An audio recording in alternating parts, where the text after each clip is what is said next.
আজকের গল্প 18 কলার একটি। গল্পকার জগদীশ গুপ্ত। নাচন সাহা গ্রাম নিবাসী বেনুকর মণ্ডলের কয়েক বিঘা জমি আছে। তা চষবার লাঙল এবং লাঙল টানবার বলদ আছে। কারো কাছে কিছু পাওনা আছে, কারো কাছে কিছু ঋণ আছে। গৃহ সংলগ্ন খানিক পতিত জায়গা আছে, সেখানে বাঁশি উনুনের ছাই ঢালা হয়, স্তূপীকৃত ছাই বিছিয়ে দেয় আর মাটি খুঁড়ে শাক জন্মানো হয়। এটুকু শখ বেনুকুরের আছে।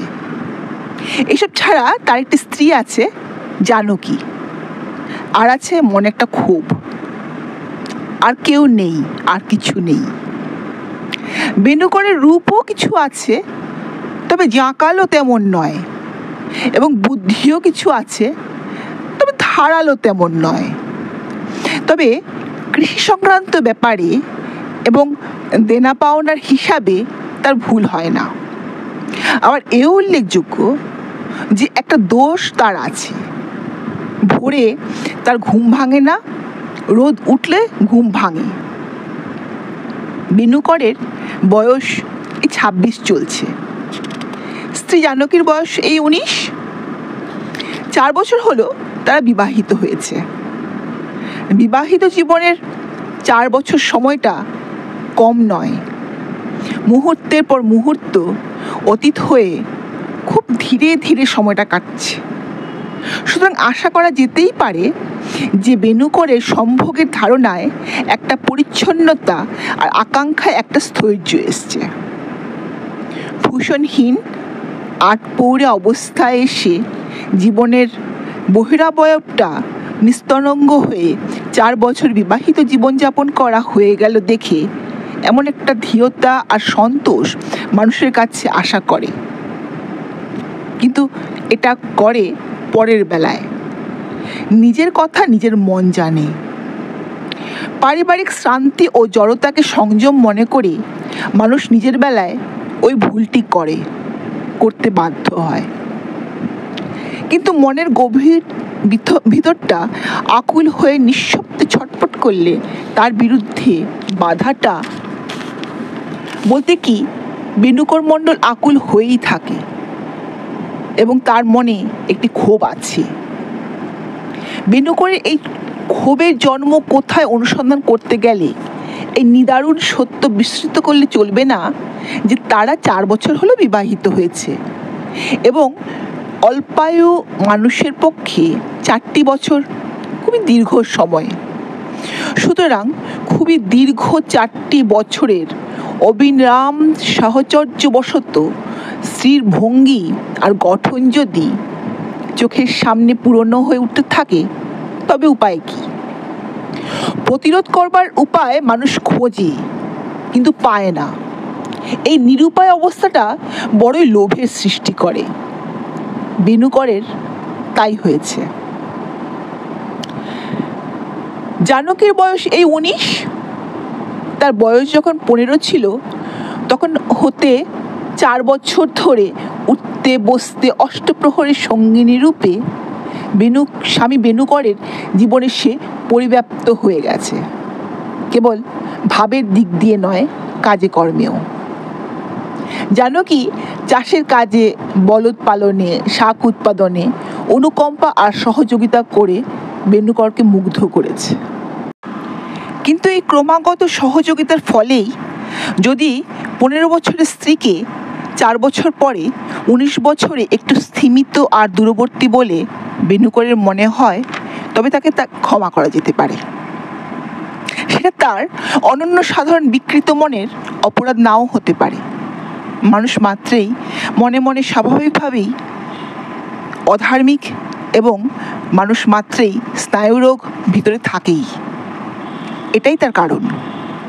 15 বছরের প্রথম পদক্ষেপ শুরু হয়ে 19 বছরে উপনীত হতে যে সময়টা কেটেছে, তা আয়ুকে ক্ষয় করেছে। কিছু দান করেছে, কিছু অপহরণ করেছে। বেনুকর তা গ্রাহ্য করে না। কিন্তু মদিরায় অজানা জিনিসের ভেজাল মিশিয়ে তাকে হীনবল করে দিয়েছে, এটাই বড় সাংঘাতিক। বেনুকরের মনে ওতে ক্ষোভের সৃষ্টি হয়েছে। মানুষের মনে এই ক্ষোভটি সাংঘাতিক। তা না জন্মালে যৌবনের ওপর নূতন নূতন শয্যা প্রসাধনের প্রয়োজন হতো না, কটাক্ষ কৌশলও বিলুপ্ত হয়ে যেত। তার উপর এই 4 বছর ধরে যে যৌবনদত্তাকে একমাত্র জানকীরই নিজস্ব শক্তি অর্থাৎ টেনে রাখবার কলাময় রজ্জু বলে বেনুকরের মনে হতো, তা যেন এখন আর হয় না। বেনুকরের মনে ক্ষোভ আছে বলা হয়েছে, সে ক্ষোভের উৎপত্তি ওইখানে। জানকীর রক্তাধর এবং শুভ্র দর্শন তেমনি চমৎকারই আছে, দেহের নিবিড়তাও তেমনি অশেষ, কিন্তু ওই পর্যন্তই। আর এমন কিছুরই উদ্ভাবন যেখানে নেই, যার নাম দেওয়া যায় লীলামৈত্য, আর যা তাকে নিত্যই নতুন করে তুলবে এবং বেনুকরের লুব্ধতা আর প্রীতি আর আকর্ষণ এবং তারপরে তৃপ্তির আর অন্ত থাকবে না। শেষ পর্যন্ত দাঁড়ালো এই কথাটাই যে স্ত্রীর পক্ষ হতে মানসিক একটা সৃজন লীলা, রূপের পর রূপের আবর্তন আর রসের অন্তে রসের উদ্ভব দেখবার জন্য লাঙল আর বলদের মালিক চাষি গৃহস্থ বেনুকর মোড়ল লালায়িত হয়ে উঠেছে। তার মনে হয়, দূর, একঘেয়ে, আর ভালো লাগে না। জানকী রাধে যেমন সুন্দর, গোছালো তেমনি, আর দ্রুত কাজ সারতেও তেমনি পটু। সে জানে সবই ছুঁচ হাঁটিয়ে ছেঁড়া কাপড় সূক্ষ্মভাবে রিপু করতে যেমন জানে, তেমনি জানে ঢেঁকি পাড়িয়ে চাল চিড়ে প্রস্তুত করতে। কিন্তু জানে না যে বস্তু হিসেবে তার স্বকীয়তা এবং দর একটু কমে এসেছে। আজ হঠাৎ তা জানা গেল। ঘোরদোর ঝাড় দিয়ে সন্ধ্যা প্রদীপ জ্বালবার পর কিছুক্ষণ গৃহস্থ বধূর হাতে কাজ থাকে না। চারিদিকে তখন শাঁখ ঘণ্টা বাজতে থাকে। মানুষ যখন বর্বর ছিল, বাসস্থানকে সুরক্ষিত করতে শেখেনি। সন্ধ্যাকে বন্য জন্তুর ভয়ে ভয়ঙ্কর মনে হয়ে তখন ওই প্রচুর ধাতব শব্দ উৎপন্ন করার প্রয়োজন ছিল। কিন্তু এখন বাজে আরতির সময় মন্দিরে। সে যাই হোক, এই সময়টা বিরামের সময়। বেনুকরের গৃহেও এই সময়ে কর্মবিরতি দেখা দিয়েছে। বসে বসে নিবিষ্টভাবে হুঁকো টানছে, আর জানকী অদূরে পা মেলে বসে আছে। উভয়ই নীরব। হুঁকো টানতে টানতে প্রদোষ অথচ শুভ এই সময়ে বেনুকরের দৈবাৎ মনে হলো, জীবনের মধুস্বাদে যে অপরিমেয় নিবিড়তা ছিল তা যেন আর নেই। তৃষ্ণা যেন নিঃশেষ হয়েও মিটছে না। কে যেন দ্রাক্ষারসে জল ঢেলে দিয়েছে। তার পূর্বোক্ত ক্ষোভটা অকস্মাৎ পূর্ণ বেগে জেগে উঠল। হুঁকো টানা বন্ধ করে বেনুকর আকাশের দিকে তাকালো। সেখানে কিছুই ছিল না, কিছুই তার চোখে পড়ল না। তেল ফুরিয়ে দ্বীপের শিখা যখন নিভে আসে, তখন একটা নিঃশব্দ হাহাকার যেন কোথায় ওঠে। মনে কি শিখায় তার ঠিক নেই। তেমনি একটা পরাজিত অশক্তের শোকের ছায়া যেন আকাশে রয়েছে। কিন্তু বেনুকর মণ্ডলের সে চোখ নেই, যে চোখে আকাশের বর্ণ, ভাষা, গতি সচেতনভাবে প্রতিফলিত হয়। তবু সে খানিকক্ষণ আকাশের দিকে হাঁ করে চেয়ে তারপর সে চোখ নামিয়ে তাকালো শ্রী জানকীর দিকে। তাকিয়ে মলিনভাবে একটু হাসলো, যেন একটা উদ্বেগ সে গোপন করতে চায়। জানকী স্বামীর চোখে ওঠানামা লক্ষ্য করছিল। জিজ্ঞেস করলো, কি? বেনুকর বলল, কিছু না, তবে শুধোচ্ছিলাম একটা কথা। মিষ্ট কণ্ঠে জানকী বলল, বলো শুনি। বেনুকর আবার হাসলো। তার ধারণা হাসির দ্বারা তার পশ্চাৎবর্তী কথায় পথ সুগম হচ্ছে। তারপরে বলল, শুনি মেয়ে মানুষের 18 কলা, সত্যি নাকি? বক্তা কি বলতে চায় তা জানকী তৎক্ষণাৎ বুঝল। বলল, সত্যি নয়, কলা 18 তো নয়ই, তার ঢের বেশি। কেউ বলে 36, কেউ বলে 54। দেখা গেল জানকী একদা 20 ঘর পর্যন্ত নামটা কণ্ঠস্থ করেছিল, তা সে বিস্মৃত হয়নি। বেণুকর বিস্মিত হলো, কয়েকবার হুঁকো টেনে বলল, এত? কিন্তু তোর তো একটাও দেখি নে। তা আশ্চর্য কি এমন, দেখাই নে, তাই দেখো না। বেণুকর চুপ করে রইল। একটা মানুষ যে দেখাতে পারে কিন্তু দেখায় না, সেটাকে দেখাও বলে, তার কাছে আবদার করা যেতে পারে। কিন্তু আবদার করে আদায় করার মতো জিনিস স্ত্রীলোকের কলা নয়, সংখ্যা তা যতই হোক। জানকী জিজ্ঞেস করলো, কার ঢং দেখে ভালো লেগেছে, না কেউ সুর ধরিয়ে দিয়েছে? বেণুকর বলিল, তার সব কিছু নয়, অমনি মনে হলো, বললাম। দেখবে? বেণুকর এবার লজ্জা পেল। মনে মনে যার অভাব অনুভব করে বেণুকর তৃষিত হয়ে উঠেছিল, সেই জিনিসটা দিতে চাইতেই ব্যাপার কেমন যেন বেখাপ্পা হয়ে উঠল। উদ্দেশ্য প্রচ্ছন্ন থাকে বলে যে দান অমূল্য করে পাওয়া হয়, তা জানিয়ে শুনিয়ে দিতে গেলে ভালো লাগে না। কেমন লাগে তা ভাবাই যায় না। বেণুকর হুঁকো রেখে মুখ নামিয়ে রইল। জানকী বলল, চাষার ঘরে কলা, আচ্ছা দেখাবো। শুনে বেণুকর খুব অপদস্থ হয়ে মুখ ফিরিয়ে প্রস্থান করল।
বৈশাখের শেষ, বৃষ্টিতে মাটি একটু ভিজলেই চাষের কাজ শুরু করা যায়, কিন্তু মেঘের দেখা নেই।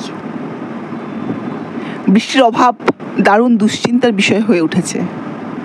এমন সময় দেবতা একদিন দয়া করলেন। তুমুল গর্জন করে একদিন বিকেলে মেঘবাড়ি বর্ষণ করল। জল প্রচুর নয়, তবে সূত্রপাত হিসেবে আশাপ্রদ। কৃষিজীবীরা আনন্দিত হয়ে উঠল। মাঠে এবার লাঙল চলবে। বেণুকর বলল, যাক, বৃষ্টি তো হলো। জানকী বলল, এবার আমায় ছেড়ে বলদের আদর হবে। বেণুকর বলল, ধ্যাৎ। স্বরখানিক তিক্ত করে জানকী বলল, ধ্যাৎ কেন? তারপর মনের কথাটা চেপে বলল, কালই মাঠে বেরোতে হবে তো? হবেই তো। আগে চষবে কোন মাঠটা? 4 বছর ধরে স্বামীর সঙ্গে কায়মনোবাক্যে সহযোগিতার ফলে জানকী তাদের সব জমি চেনে। বেনুকর বলল, পূবের মাঠে 3 কিত্তে 1 লাগাও, তাতেই হাত দেবো আগে, 2 দিন লাগবে।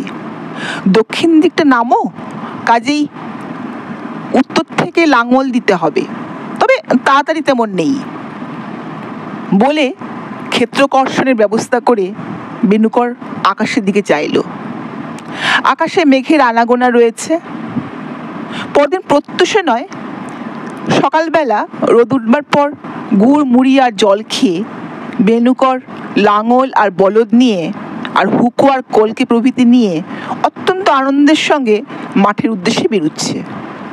এমন সময় জানকী পিছু ডাকলো, বলল, টানা কাঠের বাক্স নিয়েছ? বেনুকর ফিরে দাঁড়িয়ে বলল, প্রথম দিনটাতেই পিছন ডেকে ফেললি? নিয়েছি। জানকী বলল, ঘরের যুবতী বউ পিছু ডাকলে ভালো হয়। বেনুকর বলল, ধ্যাত ধ্যাত কেন? তবে জানকী বলল, কাঠির বাক্স মাটিতে নামিয়ে রেখো না, ভিজে উঠবে। বেনুকর বলল, বেশ, বলে বেরিয়ে গেল। কিন্তু সেদিন 2 কিতার বেশি জমিতে লাঙল দেওয়া সম্ভব হলো না। রোদের তেজ খুব, আর অতিরিক্ত রোদ সহ্য করে তাড়াতাড়ি করবার দরকারও তেমন নেই। খেতে বসে বেনুকর বলল, দক্ষিণের খানা বাকি রইল, কাল ওটা হলেই ও মাঠটা শেষ হয়। পরদিন সকালবেলা বেনুকর আবার মাঠে যাবে, কিন্তু তার আগে অর্থাৎ খুব ভোরে জানকীকে শয্যা ত্যাগ করতে দেখা গেল, এবং তারপর আরও দেখা গেল ন্যাকড়ার একটা পুটুলি আর ধারালো একটা খুরপি নিয়ে সে পূবের মাঠের দিকে ছুটছে। চাষের কাজে সে অবশ্যই যায়নি, গেছে অন্য কাজে। সকালবেলা সূর্যোদয়ের খানিক পরে গুড়মুড়ি আর জল খেয়ে বেনুকর আগের মতো মাঠে লাঙল দিতে এসছে। রাত্রির গরমের পর গ্রীষ্মের প্রাতঃকাল ভারী স্নিগ্ধ লাগায় বেনুকর সানন্দে লাঙলে বলদ জুড়ল। পাচনখানা বাগিয়ে ধরে সে আল ছেড়ে খেতে নামলো। বলদ তার আদেশ বোঝে, চলে থামে তার কথায়। তার আদেশে বলদ যুগল লাঙল টেনে চলতে শুরু করলো। চতুষ্কোণ ক্ষেত্র বেড়ে লাঙল মন্থর গতিতে চলতে লাগলো। লাঙলের জোরে নিচেকার সূক্ষ্ম মাটি পিণ্ডের আকারে উৎপাটিত আর স্বতন্ত্র হয়ে লাঙলের ফালে খনিত মৃত্তিকার দুপাশে যেন গজিয়ে উঠতে লাগলো। দেখতে ভারী আরাম, যেন অপরূপ নতুন কিছু সৃষ্টি হচ্ছে। বেনুকরের কৃষি ফুর্তি বেড়ে গেল, কিন্তু তার কৃষি স্ফূর্তি স্থায়ী হলো না।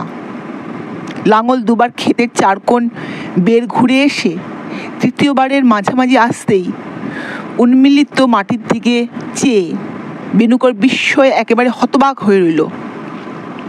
মাটি কেটে আর মাটি ওলট পালট করেই লাঙল এই পর্যন্ত এসেছে, কিন্তু ঠিক এই স্থানটিতে লাঙল কেবল নিচের মাটি উপরে তুলেনি, মাটির নিচ থেকে আরও কিছু তুলেছে।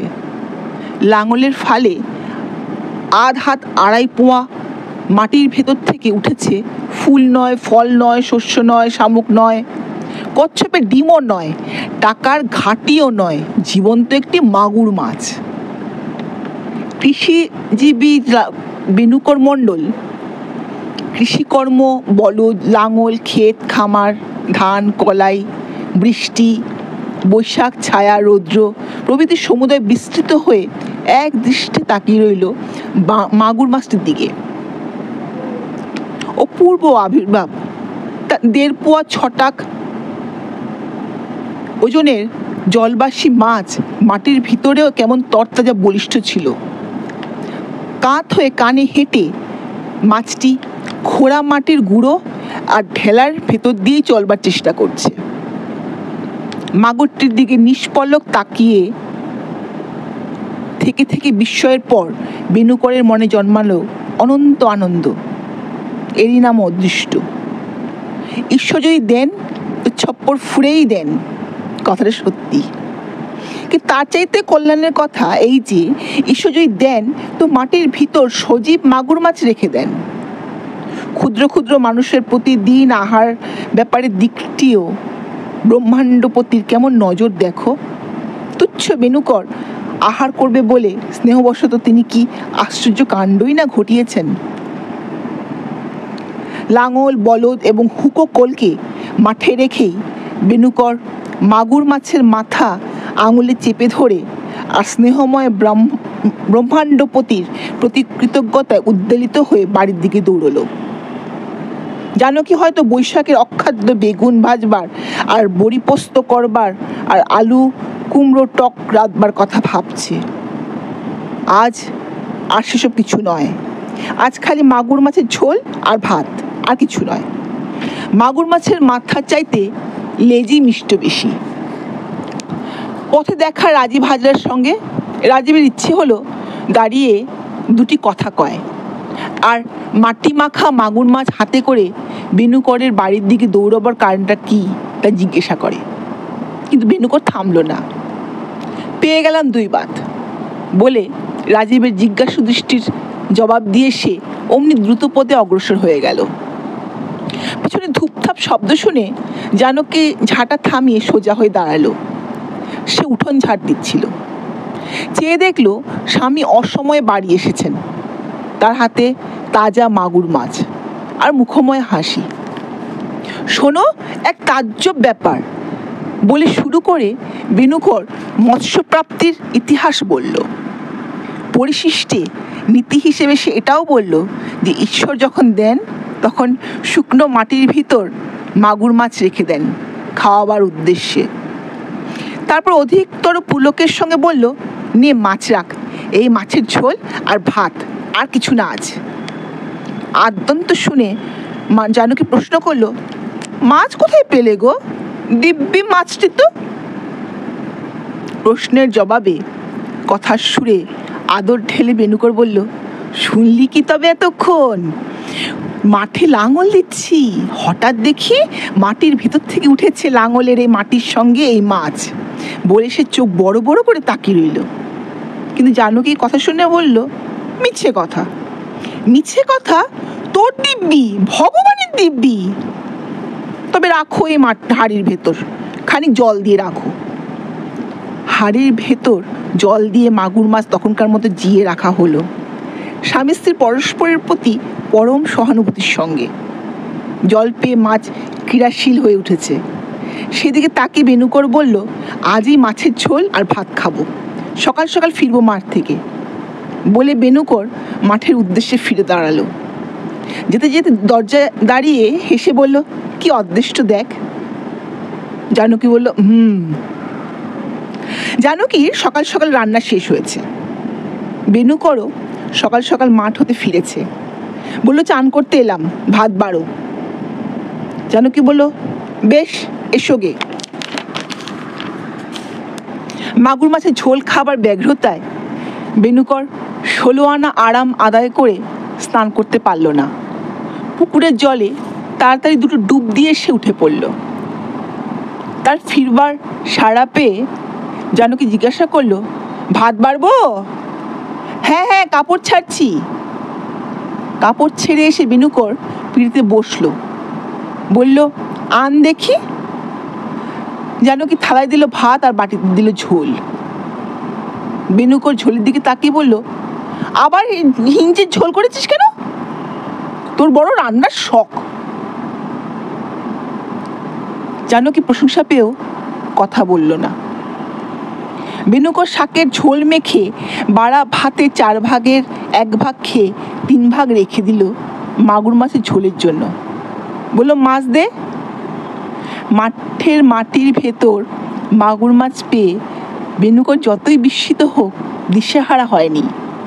সে বিস্ময়ের অন্ত ছিল, তাতে তার মস্তিষ্কের পরিস্থিতি একেবারে নষ্ট হয়নি। কিন্তু মাছ চাওয়ার পর জানকী কথায় তার যে বিস্ময় জন্মালো, সে বিস্ময়ের সীমা পরিসীমা মাপ পরিমাপ ওজন আধার কিছুই যেন নেই, তা এতই বেশি। জানকী স্পষ্ট বলল, মাছ কোথায় পাবো? বেনুকর জন্মাবধি ঠাট্টা বোঝে না, বুঝলে কথাটাকে ঠাট্টা মনে করতে পারত। বিস্ময় দুঃসহ হয়ে ওঠে, তার মাথা এমন ঘুরে উঠত না। শরীর খাড়া করে বেনুকর বলল, মাছ কোথায় পাবি? যে মাছ এনে দিলাম তখন, তা কি হলো? মাছ তুমি কখন আনলে? মাছ আমি কখন আনলাম? মাছ আনিনি, কুকুর বেড়া খাইয়ে দিয়েছিস বুঝি? নাও এখন থামো, আর একটু শাক ঝোল দেই, খেয়ে ফেলো ভাত কটি। আর খ্যাপামি করো না মাছ মাছ করে। খ্যাপামি করবো না মাছ মাছ করে, দে বলছি মাছের ঝোল শিগগির, নইলে ভালো হবে না। বলে বেনুকর চোখ দুটো এমন লাল করে তুলল যে তার সম্মুখে প্রতিবাদ আর না চলবারই কথা। কিন্তু জানকী বলল, মন্দই বা কি করতে পারো মিছিমিছি? মন্দই বা কি করতে পারি মিছিমিছি? এখনো বলছি ভালোভাবে, রাগ আসলে বেশি। মাছ কোথায় পাবো যে তোমার ঝোল খাওয়াবো? কি মুশকিলেই ফেললে তুমি আমাকে। কি মুশকিলে ফেললাম তোকে? তবে দেখ মুশকিল কাকে বলে। বলে বেনুকর এঁটো হাত বাড়িয়ে চানকীর চুল ধরতে যেতেই তাতেই স্বামীর সেই যৎসামান্য প্রচেষ্টাতেই ভয় পেয়ে জানকী এমন চিৎকার করলো যে বেনুকরই চমকিয়ে হাত টেনে নিয়ে উঠে দাঁড়ালো। আশেপাশে অনেক লোক বাস করে। বিপন্না প্রতিবেশিনীর আর্তনাদ শুনে তাদের 3-4 জন দৌড়ে এলো।